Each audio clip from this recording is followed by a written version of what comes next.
থানায় সদ্য নিয়োগ পাওয়া ওসিকে যুবলীগ স্বেচ্ছাসেবক লীগের বেশ কয়েকজন নেতাদের নিয়ে ফুলেল শুভেচ্ছা জানিয়েছেন গণ অধিকার পরিষদ উপজেলা শাখার নেতাকর্মীরা।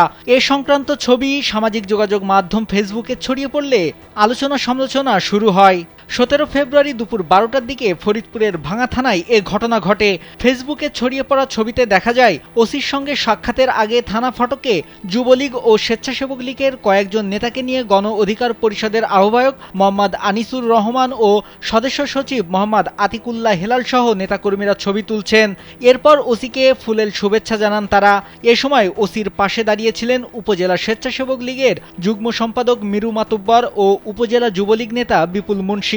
এ বিষয়ে গণ অধিকার পরিষদ ভাঙা শাখার পক্ষ থেকে 17 ফেব্রুয়ারি সন্ধ্যায় সংবাদ বিজ্ঞপ্তি দেওয়া হয়। সেখানে বলা হয়, মিরু মাতব্বরের সঙ্গে গণ অধিকার পরিষদের কোনো সংশ্লিষ্টতা নেই।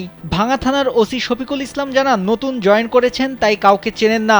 তবে গণ অধিকার পরিষদের ভাঙা শাখার আহ্বায়ক মোহাম্মদ আনিসুর রহমান তাকে বলেন, ওই দুই নেতা আগে আওয়ামী লীগ করত, তারা গণ অধিকার পরিষদে নতুন যোগ দিয়েছেন।